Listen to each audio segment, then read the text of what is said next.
Welcome to the debate. So imagine you spend 6 months on a career-defining project. You pour your absolute best effort into this highly complex rollout. Right. You succeed, and you want to ensure that achievement is permanently recorded for your future career mobility. But to prove you actually did the work, you realize you need the validation of the colleagues who saw you do it. Yeah, the witnesses. Exactly. Suddenly, you are faced with a choice, right? Do you quietly document the names and observations of your favorite coworkers to use as future evidence? Or do you leave that achievement unverified to protect their privacy? It's a huge tension. Today we are looking at the Living Professional Record, or the LPR. And specifically, we're diving into this intense friction between believability and consent. Yeah, because the source material outlines this foundational tension. Witnesses are essential because they help claims become believable, but they also require strict consent, specificity, and rigid boundaries. The doctrine explicitly states that human beings are not surveillance nodes. Right. A witness should only be asked to support what they actually observed or can responsibly confirm. You can't just use a manager's name, their quote, or their contact info publicly without permission for that use. So the core question we are debating today is how this doctrine is actually applied in practice when a worker is trying to build their record. And I'll be taking the position that the consent boundary must be absolute. I'll argue that any incorporation of a witness into your professional record without explicit, use-specific permission fundamentally risks turning the LPR into a surveillance file. And I take the opposing view. Obviously, public naming requires unassailable consent, but I will argue that the LPR framework intentionally provides specific structural mechanisms. Things like the private source layer and safe summaries. These allow a worker to retain the verification value of those witnesses without violating privacy or demanding constant public exposure. Well, let's lay our foundational arguments on the table. My perspective is rooted in two of the most critical principles in the source material. Proof is not permission, and evidence is not exposure. Okay, right. We have to remember that human beings are not mere data points, just waiting to be harvested for someone else's career portfolio. The text is incredibly explicit on this front, particularly regarding the rule of consent. It is very strict on public use. Exactly. A manager's name, their quote, role, company, recommendation, or contact information. None of that can be used publicly without permission for that highly specific use. We cannot treat organic, day-to-day professional interactions as a zero-sum game of evidence gathering. Yeah, I agree with that. The framework warns the advisor against ever implying that everyone who saw a client's work automatically becomes a proof system. Because if we start operating that way, where every email or casual compliment is viewed through the lens of its future verification value, we aren't building a professional record. We are building a dignity measurement system. We're effectively turning unwilling colleagues into unwitting surveillance nodes in our own personal databases. Well, I come at it from a different way, because I think we need to separate the public rendering of a claim from the private preservation of truth. I completely agree that public exposure requires explicit consents, but the guidelines also state something equally important. Privacy is part of professional truth. Okay, but how does that... Well, you have to look at the architectural distinction the framework makes between the private source layer, which the worker owns, and the public rendering layer, which is what the rest of the world sees. Sure, the source layer. Right. The source layer is essentially a governed version of the worker's own professional memory. The framework gives us highly specific tools to manage this safely. These tools exist precisely so a worker can preserve the believability a witness provides in their private record without breaching the ethical boundaries of public exposure. If I complete a massive project, the fact that my manager oversaw it is a historical reality. Just because I don't have public consent to plaster their name on my resume doesn't mean that witness's existence must be completely scrubbed from my private, governed proof system. The absence of public permission does not equal the erasure of truth. I have to admit, I'm getting stuck on the mechanics of that private layer you just mentioned. Let's trace how this actually functions in practice. Sure, let's do it. You are suggesting a worker can simply log an unconsenting witness in their private system, maybe using a mechanism like a private exclusion log to tag them with a label like, private or do not use externally. Yes, exactly. On a purely software level, I understand how that keeps the name off a public profile, but psychologically and structurally, if a worker is systematically logging the names, roles, and observations of every colleague who saw their work just in case they might need to verify a claim a year from now, they are constructing a shadow dossier. Wait, a shadow dossier? That's a bit extreme. How is that not the exact definition of treating human beings as the surveillance nodes the text explicitly warns against? You are still capturing their data, tracking their movements, and holding their potential value in reserve entirely without their knowledge. I see the concern, but you are conflating the act of governed remembering with the act of surveillance. A shadow dossier implies nefarious intent, right? It implies non-consensual tracking for the benefit of an institution or for leverage. The LPR is entirely worker-owned. Let's look at the mechanism of a metadata-only entry. Okay. Think of it like a library card catalog rather than the book itself. The catalog tells you a book exists, what genre it is, and where it's shelved, but you cannot actually open it and read the pages without permission. But you still wrote down that the book is there. Right, but if I work on a highly sensitive project and I know my VP of operations witnessed my contribution, I don't upload their confidential emails, I don't store their personal data, I create a private metadata-only note that says Project X completed, witness lead, VP of operations. Do not upload. You're still logging them, though. I am honoring their privacy by explicitly preventing their exposure. But I am simply refusing to gaslight our own professional memory. If we forbid workers from even privately noting who witnessed their work through a safeguard catalog system, we strip them of the very foundation of evidence literacy. I see why you think that, but let me give you a different perspective. Even a card catalog assigns a location and a value to an object. And the reality of the living professional record is that it is fundamentally designed for rendering. You don't build a private memory vault just to look at it.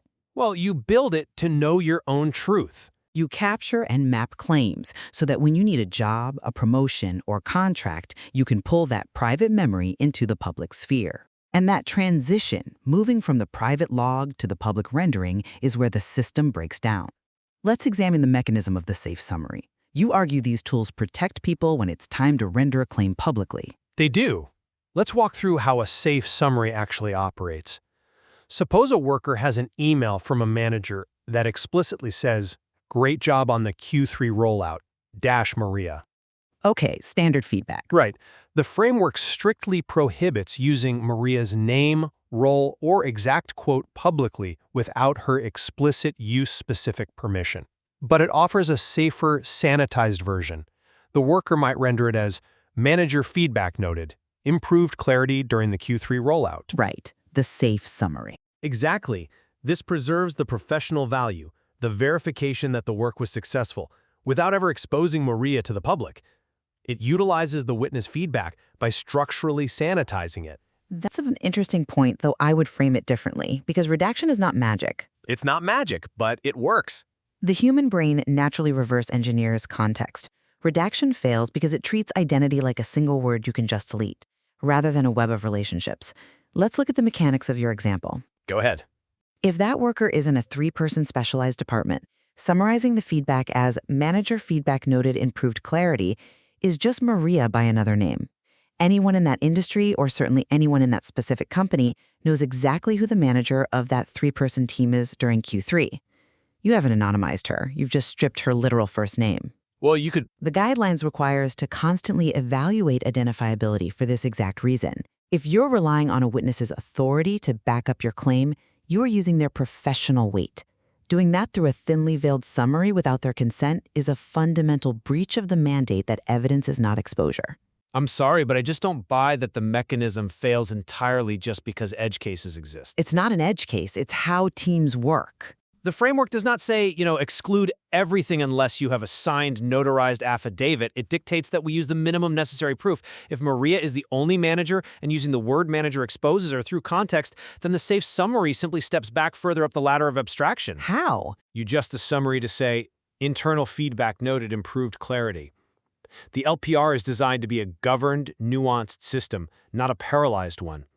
If you mandate absolute use-specific consent for every single generalized summary, you create a system where no worker can ever speak to the impact of their work unless their former colleagues are willing to continuously legally sign off on their resume bullets. Which brings us precisely to the psychological and social burden we are placing on people.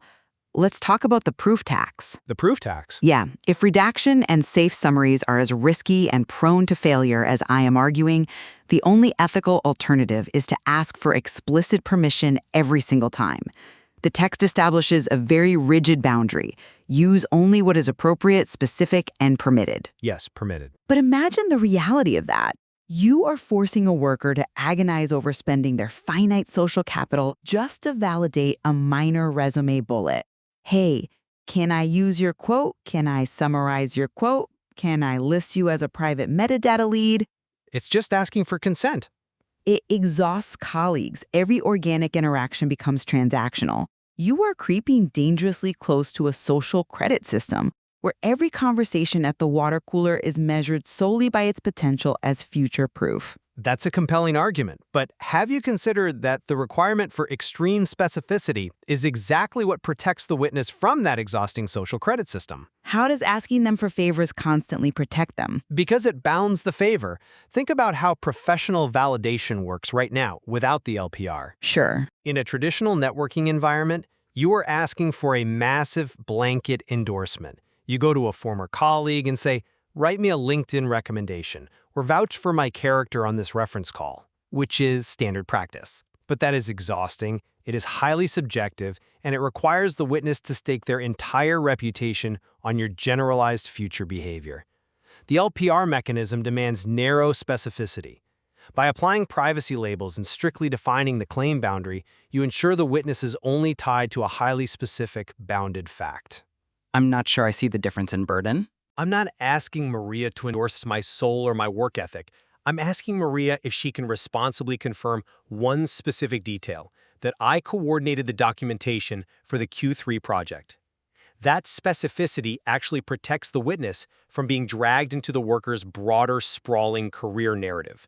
It lowers the social cost because the ask is tiny and factual. I'm not convinced by that line of reasoning, because you are still retroactively weaponizing the relationship. You are still taking a moment of organic collaboration and turning it into a mechanism for verification. And this leads us to the ultimate stakes of this entire system. Go on. If we zoom out and look at the overarching purpose of the framework, the mandate is that the LPR must never become an employer dossier, an employability score, or a surveillance file. The only way to prevent that is to aggressively protect third parties from being swept up in a worker's record building. I agree with protecting third parties. But if a worker is building a highly granular, witness-backed architecture of their every move, logging who saw what, managing metadata card catalogs of their peers, they are essentially doing the employer surveillance work for them. They are building a panopticon and wrapping it in the language of worker empowerment. I understand the fear of surveillance, but you are fundamentally misidentifying the mechanics of defensibility. The text is clear. The worker owns the source layer, and the LPR serves the worker. If a worker cannot privately track who witnessed their achievements, they are left completely defenseless against the actual surveillance file. Defenseless in what way? Defenses against the HR file. Defenses against the official corporate performance review that the employer chooses to keep, which the worker has zero control over and zero access to once they leave. I mean, that's just the reality of employment. But institutional memory is naturally biased toward the institution. If the worker does not build their own governed private record of who saw what, they are entirely dependent on whatever narrative the company decides to maintain. Tracking witnesses safely, knowing exactly who can verify your claims when push comes to shove, is not building a panopticon. It is the ultimate defense against corporate surveillance. By adopting their tactics? It provides portable proof. It allows the worker to say, no, the company's narrative is incomplete, and I have the bounding, specific, verifiable evidence to prove my contribution. But the structure itself is the risk. If I build a comprehensive database of everything you've ever done and everyone who saw you do it, that is the definition of a surveillance file. If you build it about yourself and your colleagues, it doesn't magically stop being a surveillance file just because you changed the name on the ownership deed. It's fundamentally different if the worker owns it. That is exactly why the text establishes the absolute baseline. Proof is not permission. The fact that someone's observation of your work perfectly supports your claim does not automatically grant you the right to capture and weaponize their memory, even privately. Again, I think we have to look at how the governance actually operates. The framework doesn't say capture everything indiscriminately. It requires immense triage. It dictates that some evidence should be safely summarized, some should be metadata only, and a great deal of it must be entirely excluded. Right, the exclusion log. Yes. The goal is not to expose the strongest, most invasive proof. The goal is to preserve just enough governed proof to support the claims safely. If we take your absolute rigid stance, we end up in a situation where a worker who successfully managed a highly confidential crisis cannot even privately log the name of the executive who authorized their actions. And I would argue that if logging that executive's name violates a confidentiality agreement or places that executive at risk without their explicit consent, then yes, it absolutely must be excluded. The LPR is not above the ethical obligations of basic privacy. But the metadata mechanism solves this. You don't keep the confidential email. You don't retain the sensitive document that violates the agreement. You create a secure private note that says, general type of item, internal report, client's role, supported issue tracking, witness lead, VP of operations. That you are still. No, let me finish. The artifact itself is not retained. The unsafe material is never uploaded, the witness is never publicly exposed, but the professional truth, the reality that the worker performed the action, is preserved. This is how you navigate the tension between believability and privacy. You use the tools to decouple the proof from the exposure. But even decoupling requires asserting a claim over someone else's observation. I worry that in the enthusiasm to build these complex software mechanisms, these metadata catalogs and safe summaries, we lose sight of the actual human beings we are mapping. I don't think we lose sight of them at all. The guidelines ask us to constantly evaluate privacy labels and strict boundaries for this exact reason. When you create that metadata-only record, you are still treating the VP of operations as a node in your network. Only if you expose them without their consent. The architecture clearly separates the private source layer from the public rendering. The VP of operations doesn't need to know they are in your private memory any more than they need to know they are written about in your personal handwritten diary. A diary isn't a professional verification tool. It only becomes a question of consent when you attempt to render that claim externally, when you actually ask them to verify it, or when you attempt to use their name publicly. Up until that point, it is simply your governed professional truth, securely held. But that's the friction. The LPR is ultimately a tool for rendering. If the private source layer is filled with unconsented witness leads, the temptation to render them, to push the boundary on what constitutes a safe summary, to see if maybe we can just slip their title into the portfolio because it looks impressive, that temptation becomes immense. Which is exactly why the framework emphasizes the development of professional judgment. It trains the user to look at a piece of evidence and confidently say, this context makes the witness identifiable. We must step back or we must exclude it. It relies on human judgment navigating complex relationships, not just a binary switch of keep or delete.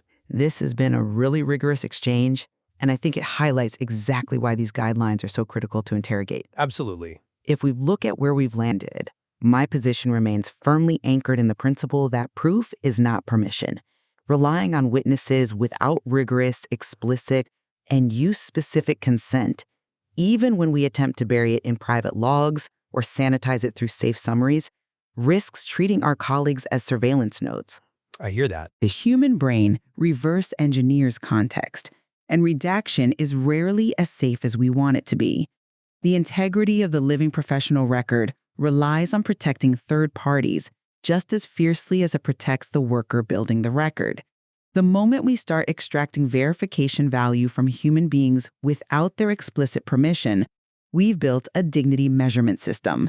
And I maintain that while public exposure absolutely demands that strict consent, we cannot forget the other half of the equation. Privacy is part of professional truth. The LPR's framework is architecturally sophisticated. Tools like safe summaries, metadata-only records, and the private source layer exist precisely so a worker doesn't have to choose between recklessly exposing their colleagues and entirely erasing their own hard-earned achievements. A worker can build a believable, verifiable, and highly defensible record of their professional truth without crossing the line into surveillance, provided they apply these governance tools correctly. It is the only way to ensure they aren't left defenseless against institutional memory. It demands immense professional judgment. Immense and constant vigilance. It seems we are back to diagnosing the complexity of the system. If a traditional resume is like a simple X-ray, flat binary and lacking detail, the living professional record is more like an MRI of a complete nervous system. That's a great way to put it. Intricate web of people who witness the work. But just because the technology allows us to map that entire nervous system doesn't automatically mean we have the ethical right to expose it.